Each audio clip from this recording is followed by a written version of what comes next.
So, Lee, it's a little bit of background. Where are you from, mate? Thornaby, Teesside, little village. Not many people have heard of. Everyone just says, "Oh, Middlesbrough." Yeah. Born and bred.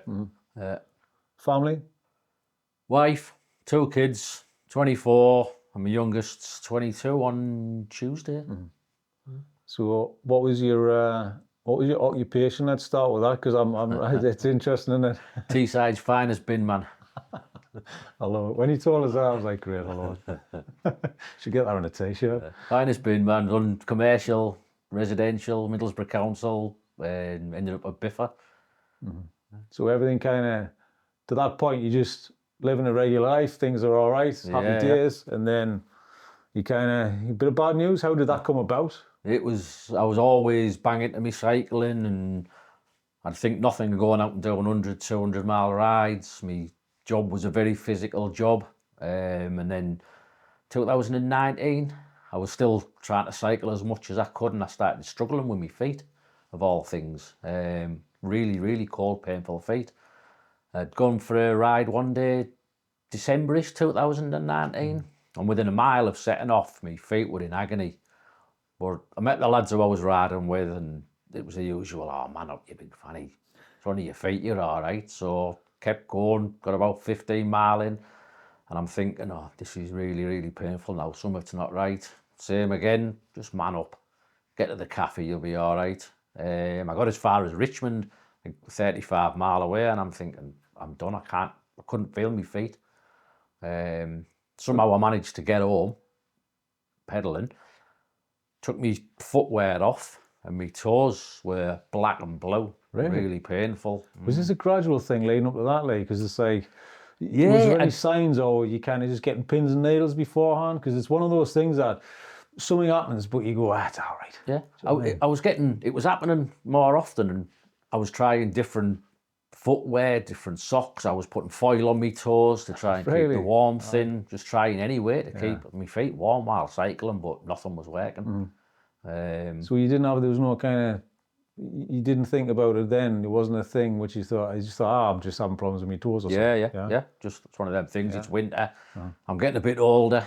It's just the cold's affecting me more. You think it's the age, don't you? Kind of creeping in, but it could be something else. So from that point, what was the point where you go, there's something definitely wrong here? And it was that day, in between Christmas and New Year 2019, and when I took my shoes off and the state my toes were in, I'm thinking there's something not right. So I took myself over to North Tees Urgent Care. They examined me and they said it could be frostbite, it could be circulation issues. We advise you to go and see your GP. So it was the next day, got a GP appointment, done all your routine blood tests, stuff like that. And it was about 3 days later, got a phone call off the GP. "We need you to come in and repeat your blood tests." So first time, you don't think anything of it. Done my blood tests. 2 days later, another phone call. "We need you to come and do your bloods again." And that's when you start thinking, something's not right if I'm having to do my bloods this many times. And I think I had a blood test every couple of days for nigh on 2 weeks. Thinking, something's not right here. I'm waiting for some sort of news. Did they tell you anything or going through that period of 2 weeks? Because clearly you want to know. At the time, they just kept saying there's abnormal blood tests. Right.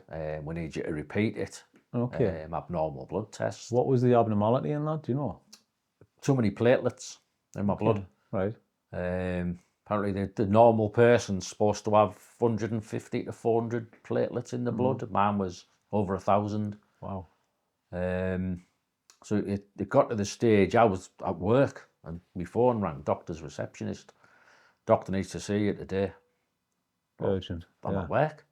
"No, the doctor needs to see you today." I said, "Well, I'm off working Friday. I've got a holiday. Can you make me an appointment for Friday?" "No, you're not understanding. The doctor needs to see you today." And I wouldn't have it. I just said, "No, I'm off work Friday. I'll come in on Friday." Yeah. So the doctors had phoned my wife, and then the next thing, my wife's ringing me, "Right, you're going to the doctors today." But to see the GP, I think this was the 5th of January, 2020. He said, right, he said, there's something wrong with your blood. I know what's wrong with it. There's too many platelets, but I don't know what's causing it. So I'm going to have to refer you to haematology at James Cook. And that's where the ball started rolling and my journey started as such. So it just kind of, the thing is, I've heard stories before when, you know, a doctor kind of, it might be this and might be that, but you sort of, it sounded like he wanted to, there was an issue and he wanted to fix this thing, you know. That period's probably one of those where you start Googling. Yeah, Do you know what I Dr. mean? Google. Dr. Google. Yeah. Let's go into that because we're all sitting there probably thinking the same thing. Well, I would have Googled it, what's this, what's that? So let's go through that because you can go from, hey, I could be out to, I could have 2 days to live kind of thing. It's one of them like Google can spit out an answer. Yeah. You know? So I just Googled cause of too many platelets. And there was a few simple things that it could be an infection, could be inflammation, something as simple as that. But at the other end of the spectrum, it could be a type of blood cancer. So then you start Googling types of blood cancer. Yeah, you don't go the other way, do you? No, you got the worst case scenario, types of blood cancer. And then you're reading through all the different types of blood cancer. Well, there's hundreds of different types of blood cancer. So then you narrow it down, blood cancers that create so many platelets. So I'd sort of narrowed it down to what I think it was going to be. But then when I got to see the haematologist, he was straight away, well, that's worst case scenario. He said, 1, stay off Dr. Google. Yeah. 2, that's worst case scenario. It could be something as simple as an infection, inflammation, anything like that. And that's why we will do a series of tests before we jump to worst case scenario. So how long was the process from there? Because I know obviously you're going to be back and forth and it's an arduous thing. You still working? You still grafting on the bins and stuff like that? Yeah. Well, no, actually, no. I was furloughed because our friend COVID came along. Well, that's quite convenient, but not very convenient when you need a hospital appointment, though. Yeah. Right? So that's kind of probably, that could change your whole path. Yeah, it was. I had my first appointment at James Cook just before the first lockdown, and that was just a whole load of blood tests. And he said, depending on the results of these blood tests, you'll need a CT scan. Depending on the CT scan, you might need a bone marrow biopsy, but we always do that as a last resort. Was all of this moving fast as well? Because sometimes, you know, you wait for 3 months and then it... No, it would have usually, but again, because of COVID, everything was delayed.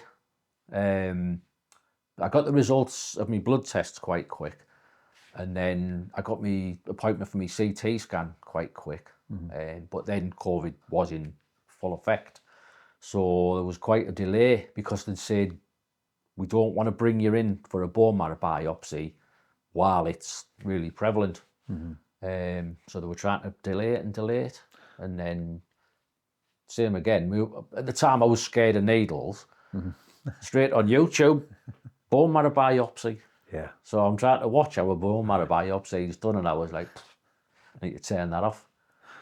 Yeah. And by this time it was getting on for May 2020. Was there an issue with you in your head? Right, COVID, I've got an issue. I'm going to look after myself, so I need to go to hospital. Yeah. What happens if I can't go? Was that a thought in your head or not? Or did you not know at the time? Or you were just kind of waiting At the time, around? no, I was just... I knew it was coming, but it was just a case of how long it was going to be. Yeah, because nobody knew anyway. I mean, now I knew, but when you're sitting waiting for results and you need to go for a CT and you go, hang on, my health, this is about my health. There's COVID on top of it, but there's another thing. Cancer's number 1. Do you know what I mean?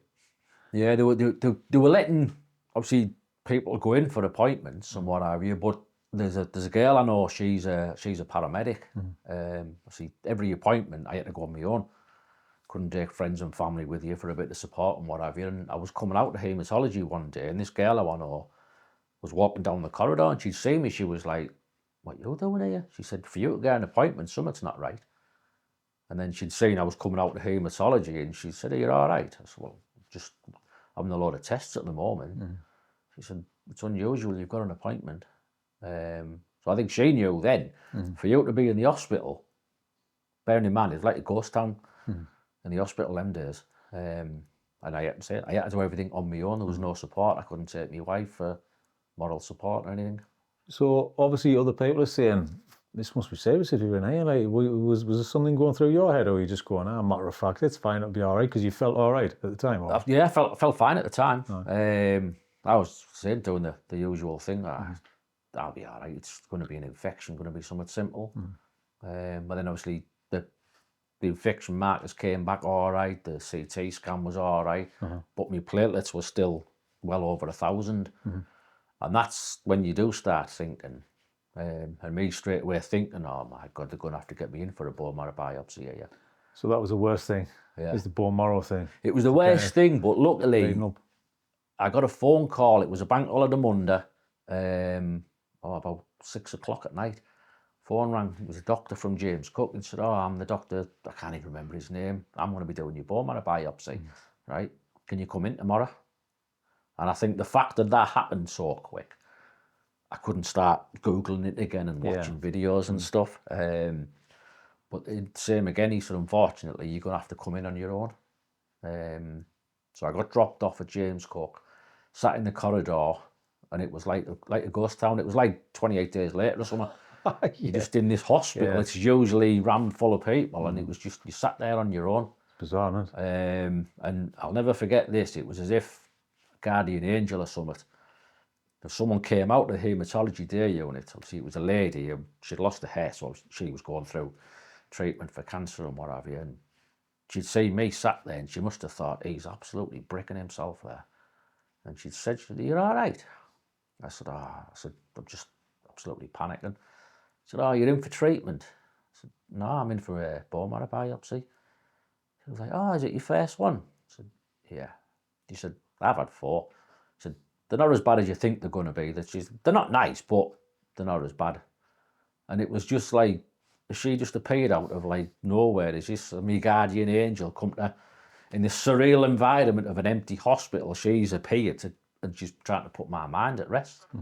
And then the doctor popped his head out, and she'd seen the doctor, and she said, if he's doing your bone marrow, you're in good hands, he'll look after you. So did that help? It calmed me down a lot, yeah. So what was it like then when you went in? Horrendous. Was it? Absolute. You lay on the bed, fetal position, knees tucked right up, and the bone marrow biopsy, it goes into your hip bone. Okay. And so loads and loads of local anaesthetic going in, and he explains the first part is when we're going to draw some fluid from your bone marrow. It's painful, but it's not too bad, it's manageable.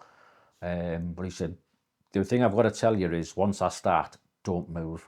He said, because if you move and the site gets moved about, I've got to start again. So, right, I'm ready to start.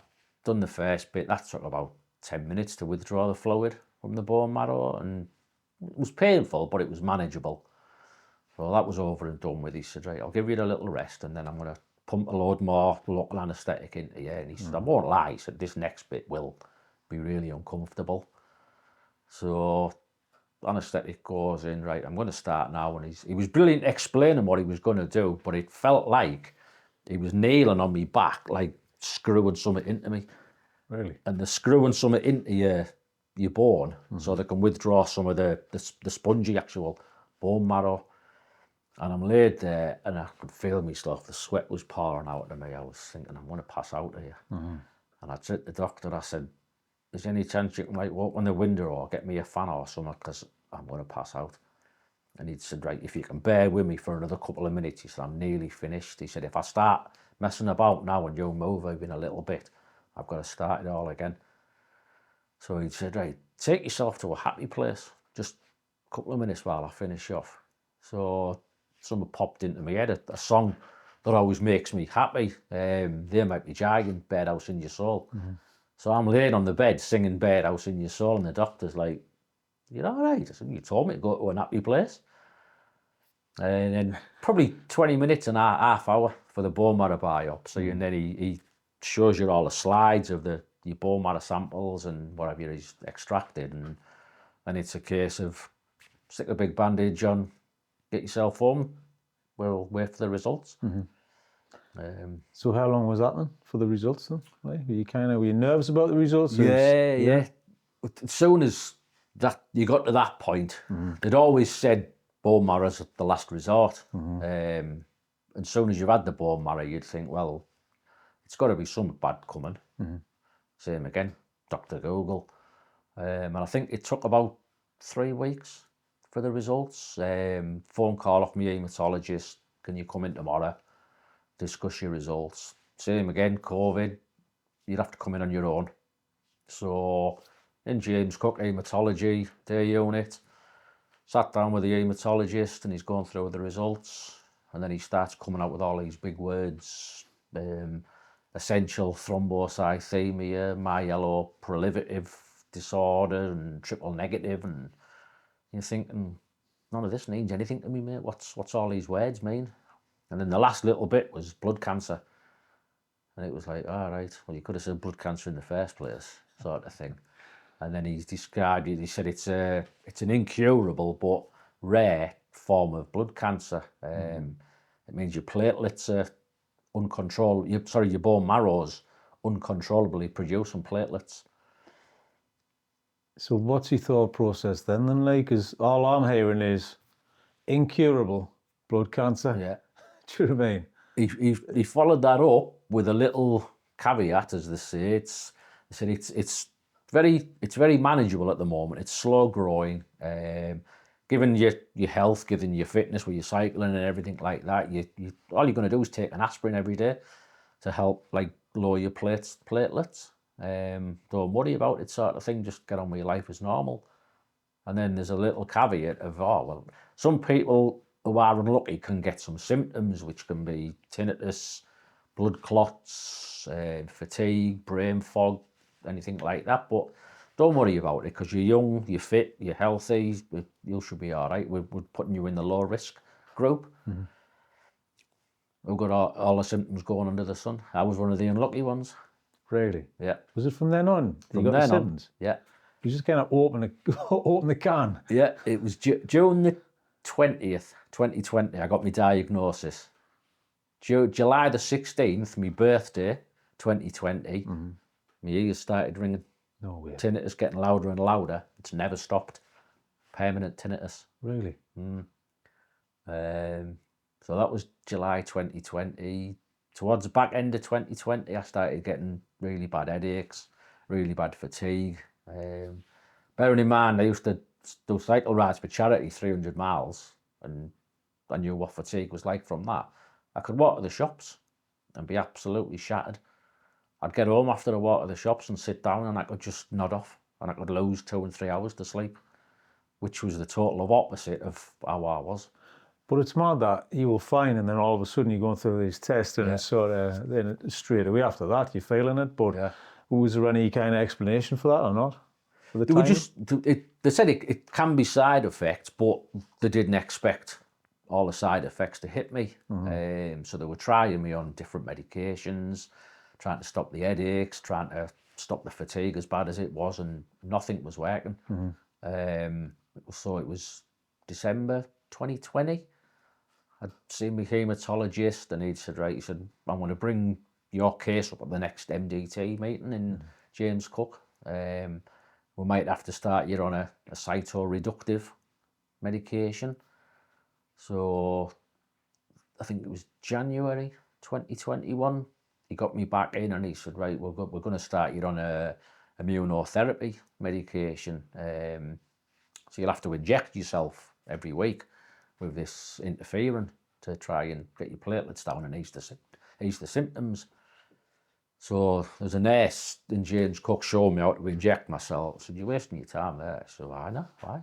I won't be doing it. I said, I'm getting more used to needles now, but the thought of injecting myself is like, nah, it's not going to happen. So my wife got the pleasure of injecting me every week. As long as I kept her sweet with bottles of wine and whatever, she was nice and gentle. That'd pay off. Yeah. If I didn't treat her right, she'd be like with a dartboard with your needle. You sharp change your tune when someone's got a needle pointing at you, don't you? But so from then, because you mentioned like you tried to go out cycling as well. Did you try again? I was still. Spoke to you before about this, and you mentioned you did go out, and there's a fear of it as well. There's a sort of, the blood clotting and all. Was anything about that? Well, it was before the blood clot. I was still trying to go cycling, but I'd gone from competitive doing time trials, racing, thinking now to going out and doing 100-mile rides. Just going around the block, and I felt shattered. My heart rate, we used to monitor everything when we were racing, so I knew my heart rate was going way too high. I was getting breathless really quick, but I wanted to keep the cycling up. So that's me. That's It's part of who you are. everyone who knows me. Yeah. But Teesside cycling community, I had a nickname, the Big Engine, because I could just go from hours and hours and hours. Yeah. Maybe something wrong up here, but I could just switch off. I wasn't the fastest. If I was in a circuit race, I'd probably be spat out the back coming last. But all these lads that used to go out and race and win races and what have you, they'd be like, how do you keep going so long? What is it with you that you can just plod on for hours and hours and hours? I think there's time, I can't remember what year it was. I had a couple of days off work and I thought, what am I going to do? Not planned. So I thought, I'm going to do a bike ride. So set my alarm for midnight, put my bike in the car, drove the red car, got out there, got my bike set up, set off riding, rode to Morecambe. Got to Morecambe, dinner at the Amish, bite to eat, toilet stop and what have you. Right back now. So it's coast to coast to coast in a day. Solo, unsupported, just for the crack. And I got home and it was 196 mile. And I thought, right, I haven't done enough there. I should have kept going and done over the 200. 200, yeah. So I got my phone out and I'm looking and I'm thinking, right, there's a time trial in Stockton here. I can go and do this time trial. So I put my bike in the car, drove to Stockton, turned up, signed on. One of the lads said, are you going to do a warm-up for the time trial? I said, oh yeah, I've just done 196 mile. And they were just like, oh yeah, of course you have. And then when you upload your data on Strava and what have you, they were like, Jesus Christ, he has just done 196 mile. But that was me, that was nothing. So going from that to being knackered riding a bike around the street, I mean, what's that like? Because it's taken away from your lifestyle and how you are as well, and it's kind of, we all need something. I was determined I was going to keep it up. And then, unfortunately, March 2021, same on the bike, my heart rate was getting worse, even going for a short walk. I was out of breath, knew something was wrong, went to GPs, blood tests. He said, well, other than your platelets, your bloods are fine. A couple of days later, getting worse, went back to the doctors. He done an ECG and stuff like that. They were all fine. He said, there's nothing else wrong with you, sort of thing. Friday, doctors again. He said, all right, I'll send you for a chest x-ray. Went with the chest x-ray, that was normal. Doctor was virtually saying to me, you're wasting my time, there's nothing wrong with you, just get yourself away. Over the weekend, absolutely dreadful. I thought, I went up to get A&E or something here. Got to the Monday morning, phoned GPs, spoke to a different GP, and when I was telling her the symptoms, she went, right, she said, I want you to go straight to North Tees now. Like, why? She said, I think you've got clots in your lungs. I was like, well, the doctor's done all the tests last week. She said, no, she said, clots won't show up on x-rays. She said, but what you're telling me, I think you've got clots. So, over to North Tees, done blood tests and whatnot. They said, right, we'll have to wait till the blood tests come back. But they hooked me up to all the monitors, O2 sensors and heart rate monitors, and they had me walking up and down the corridor, all hooked up, and they were like, we don't think you've got clots because all your stats are staying normal. So I sat in there and then they said, right, your blood test results have come back. We're going to have to send you for a CT scan. We think you have got clots. All right. So CT, that come back and they were like, both your lungs are full of clots. She'd said, all we can think is because you've had such a level of fitness through your cycling, your body's been able to compensate for these clots. And that's why all your blood levels, your oxygen levels, were all right. But she'd said one of the clots, the way it is and the size of it, if that had moved, you'd have been gone. It's mad. Yeah. From her saying that, you could have waited a day. Yeah. Do you know what I mean? Like, you think about that kind of stuff, or not? Do you kind of think about what happens if that never happened and all that, or not? I do now, yeah. Especially like with the doctor. Yeah. Like 3 times I visited the doctor and he was like, yeah, there's nothing wrong with you. Yeah. That's the thing. It's their job to do that, but Yeah. I don't know. It's mad, isn't it? When you think, you know. Yeah. Being so fit and masked. Yeah. How actually ill I was with the clots. But if you weren't so fit, you know what I mean? If you didn't see the lady in the hospital, it's all these kind of, all these things just pop up for a reason, you know. But it's bizarre because you can think one way or not. You can just get a circumstance, or you can think the other way as well, you know. So yeah, that started me on the road to even more medication. I was put on anticoagulants. I had to have for about 3 weeks. I was on a daily injection of blood thinners. So every symptom, you're getting another bunch of medication, aren't you? Yeah. So, so what did you end up being on after all of these kind of symptoms turn up? From there, I was still on the injection of the interferon, which is the cancer medication, and then I ended up on just a normal 1-a-day anticoagulant. Wasn't too bad. Month or so later, I was feeling a bit ropey again. So I got took back into North Tees Hospital, load more tests and what have you. And said, all right, we found another blood disorder. I'm like, well, what, my blood cancer?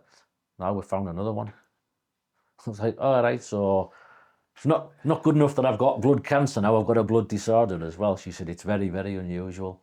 And this one was called antiphospholipid syndrome, which is another clotting disorder. So they'd said, unfortunately, the only medication you can be on now is warfarin, and you're on warfarin for life. Warfarin's horrible to be on because you've got to watch what you eat, you've got to watch what you drink, you've got to get blood checked every couple of weeks to make sure your clotting levels are all right. So that's a new life again, taking another medication. So what are you thinking this time though, Lee? Because you kind of, it just seems that they keep stacking shit on your plate. Yeah, stacking shit on my plate and stacking shit that you can't pronounce.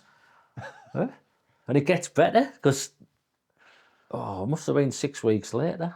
I'd been having all these blood tests at James Cook, and then I got a new haematologist. So this new haematologist rang me. She was like, has anyone ever mentioned paraproteins to you? I was like, here we go again. No, they haven't. Why? She said, I've just looked back over all your blood results and you've had abnormal paraproteins. So what does that mean to me? She said, that means you've got another type of blood disorder. I was like, all right, there's the hat-trick. I said, then tell us what this is called. She was like, it's called MGUS. MGUS, at least it's an easy one.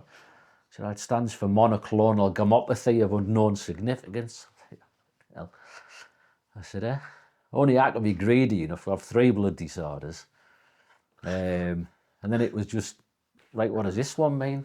She said, it means these abnormal paraproteins, if they start multiplying and what have you, this can lead on to myeloma. So here we are. It was like 2 years ago. I very rarely went to doctors, took paracetamols now and again. Now I've got 3 unpronounceable blood disorders and I'm on shitloads of medication for the rest of my life. You're collecting these like Pokemon cards, Yeah. It's kind of one of them, isn't it? You're like, how are you handling that though? Hey, do you just, obviously, you know, you got a sense of humour about it because you have to, because you'll just drive yourself nuts. But well, a couple of times the doctors have said to me, it's not ideal for you, he said, but you're very complicated, but you're very interesting. He said, like, you're a medical student's dream, sort of thing. Someone with 3 blood disorders, we'll have a look into him. Something's not right with him. Yeah. So what is that kind of, you know, I suppose you just go, all right, whatever you need, you know? I might as well just give myself up for medical research or something. To begin with, it was like treated as a laugh, treated as a joke, deny it sort of thing. But then that's where it led on to me other issues. See, physically, I was coping with it. It was just, I keep taking this medication, you'll be right. But I was blocking out what could happen, what it could turn into, male pride. Did you ever think about that, Lee, beforehand, or was it just kind of, you know, we've got a thing where we just go, that's all right, that's all right. But by the time you, I don't know, there's a point where that's too much, where that's enough, and you kind of, the mind starts kicking in and you start acting differently. But did you notice you were changing yourself and your mood and all that kind of stuff? Or was it your wife? What was it? What was the change? I was denying it all and not talking about it all. And you see, if I talk about it, I've got cancer. If I deny it, male pride, that's not wrong with me. I'll just carry on. Why don't you want to talk about it? Is it just because you don't want people to know? Or was anything, any of that? No, it was outwardly I was the same person.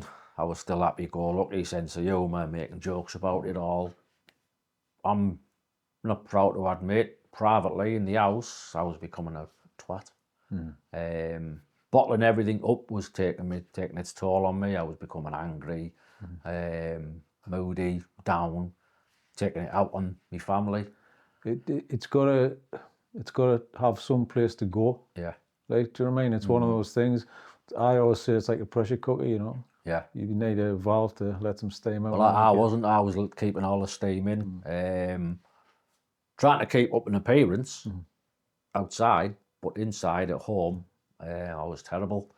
And it got to the stage, it was building up and building up and building up.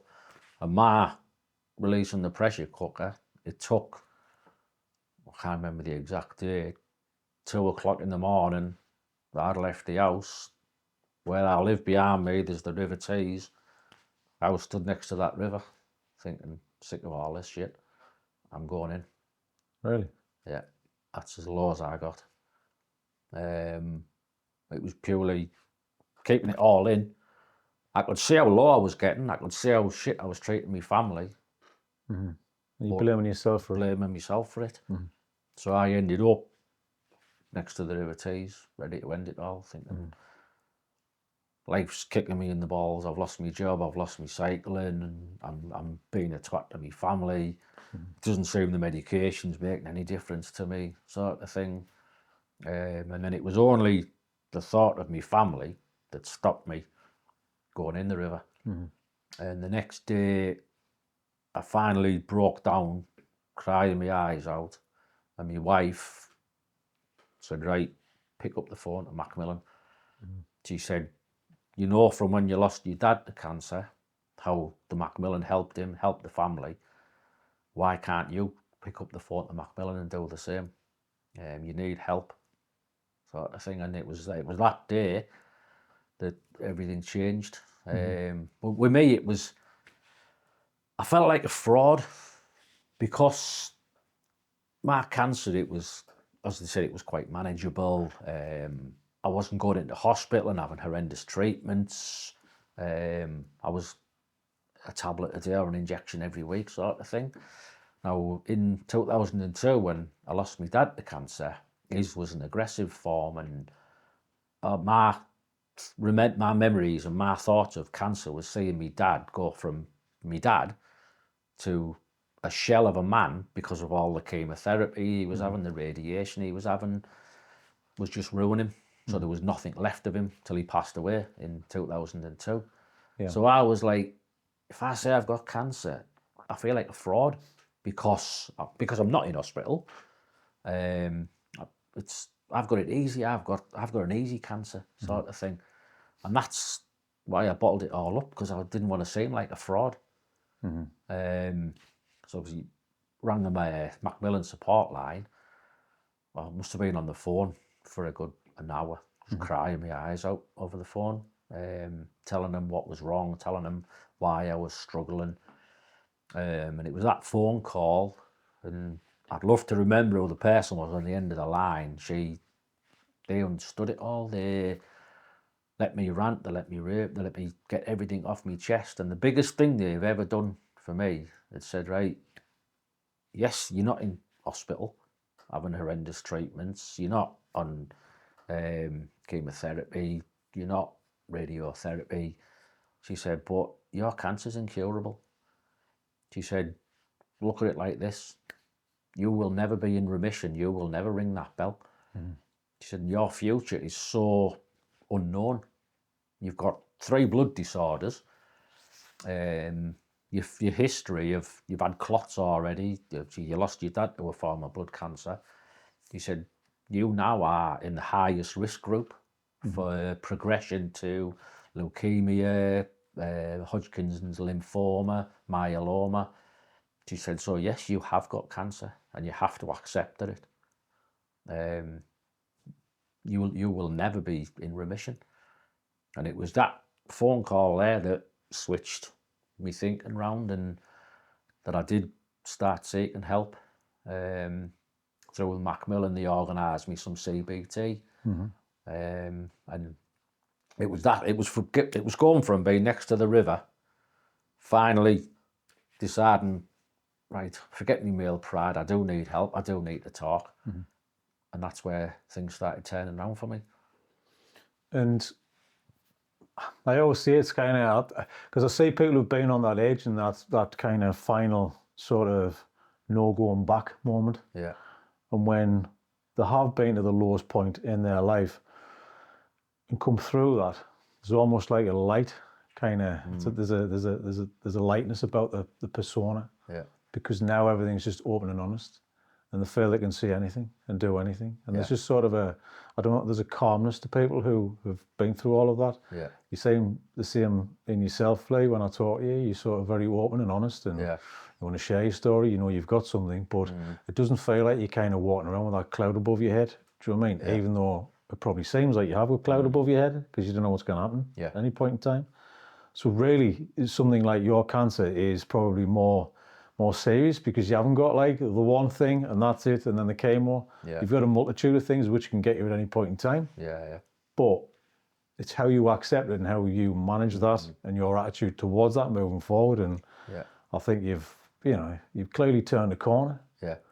Did that take time, or was it one of those words?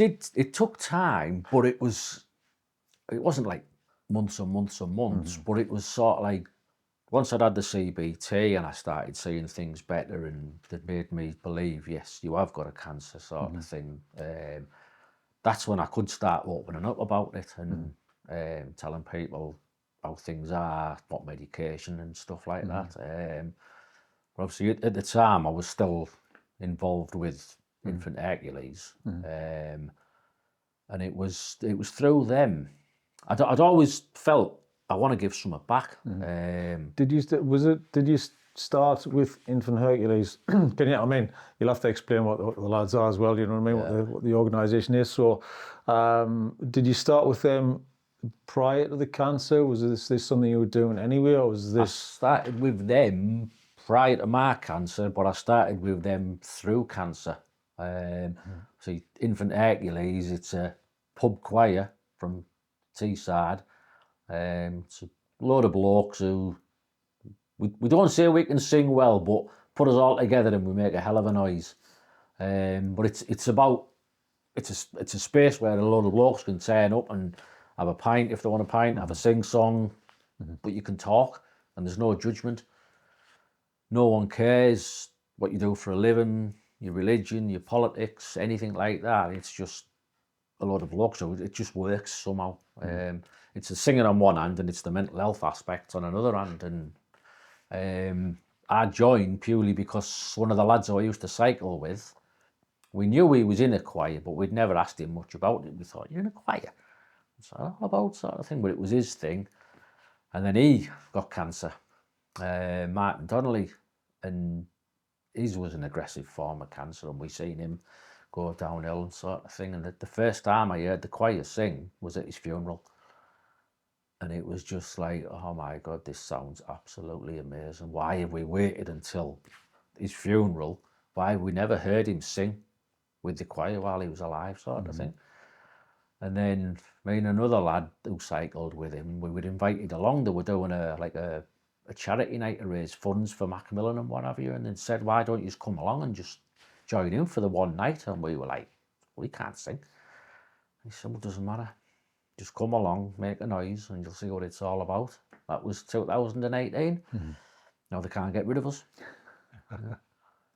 So that connection kind of led you to working with Macmillan now. So are you What's your role within Macmillan? Obviously, it's kind of from bin man, now you found a new purpose as well, and is your new purpose, is that right? It was through Macmillan and Johnny Ferguson, the cancer lead for the region. They knew there was a problem with men opening up and talking. Men won't talk about mental health, men won't talk about physical health, they won't get checked. And just Johnny Ferguson's like, we need to do something to get more men to talk, to get more men to get checked. The greatest thing to help with any cancer diagnosis is early detection. So he come up with this idea of doing a walk involving Macmillan and Infant Hercules, and they were going to do the Cleveland Way. And it's a village they were going to stop at and get local men to come forward and join in with a bit of singing and about cancer diagnosis and whatnot. And on one of the days of the walk, I met a lad called Alan Chandler. He's the manager of the North Tees Macmillan Cancer Information Centre. And I got chatting with him, and he was on about how men won't talk, men won't get checked, it's very difficult. That's why there's such high numbers of men diagnosed too late. And he said, look, I've never been able to get a man to volunteer in the Cancer Information Centre. He said, really? Men won't talk, men won't volunteer to talk. And just a daft throwaway comment, I said, put me down, I'll have a go. And he was like, really? He said, I've never had a man before. I said, yeah, I'll give it a go. And within 2 months, I was in North Tees as the first male volunteer in the Cancer Information Centre. And it was the staff in I volunteer on the chemotherapy unit and the haematology day unit. For me, it's just talking to patients, making a cuppa, giving them a biscuit, chatting shit, as we say. But some of the nurses have said, what a difference it's made having a bloke volunteering. She said, women will come in here for the treatment and all you can hear is dip, dip, dip, dip, dip, chatting away, chatting away. If there's a bloke having a treatment, he'll sit and he'll keep himself to himself. He said, having a male come in volunteering, it's straight away thinking, oh, there's someone I can talk to there. Mm-hmm. And you'll know yourself, the easiest way to start a conversation, mention sport, something like that. I was just walking down the corridor one day, and there's a lady tapped me on the shoulder. She said, can I have a word with you? I said, yeah. She said, I've just noticed the Macmillan t-shirt and that. She said, my husband's just been diagnosed, and she said, I'm taking it worse than him. He seems like he's too blasé about it all. And straight away I'm thinking, male pride, he doesn't want to talk about it. She said, we'll have a word with him. I said, oh yeah. I said, I'll check with the matron if I can come onto his ward and I'll have a word with him. So chatted away to the matron and she said, oh yeah, go along. So as I walked into the room, his wife seen me coming in and she must have thought, if I'm sat here, he's still not going to say anything. So she said, I need to go to the toilet. She went. As soon as I sat down, 2 blokes talking together, he was straight on about football. Mm-hmm. And that was just that in. And then I managed to talk to him about his symptoms, his diagnosis and what have you, and pointed him in the right directions to get advice off like Macmillan and other organisations. And his wife had said, it's the fact that it's a male volunteer has helped my husband. Mm-hmm. So then I become the poster boy for the North Tees Macmillan Cancer Information Centre, first male volunteer ever, and it's now I've become so passionate about helping Macmillan. It's like, it started off as just, I'd love to give something back to Macmillan for what the help they've given me, the help they gave me dad 20 years ago. And now it's gone from me thinking, I don't work anymore. I can't do my cycling anymore. I'm useless. I've got no purpose. Now my purpose is just volunteering, helping people who are in a bad situation. I think it helps as well, because you've got lived experience and then you can talk about these things. I think that's massive, it's huge. Because it's an understanding, you know. To talk to somebody else who you don't know what they're going through, you kind of do. Yeah. It's not the same, we know it's not the same, but it's as close to it as you can get. Yeah. You know, so I do think that helps as well, you know. So what I say, it's something so little out of my time. No. Just making a cup of tea, giving someone a biscuit, sitting talking to them. But I get as much back as they're getting. Yeah. It's given me the sense of I've still got a purpose. I'm not useless. Yes, I was medically retired from my job, but I've still got a purpose. And the confidence from, like you say, from rock bottom, speaking to Macmillan, volunteering for Macmillan, now my confidence is sky high.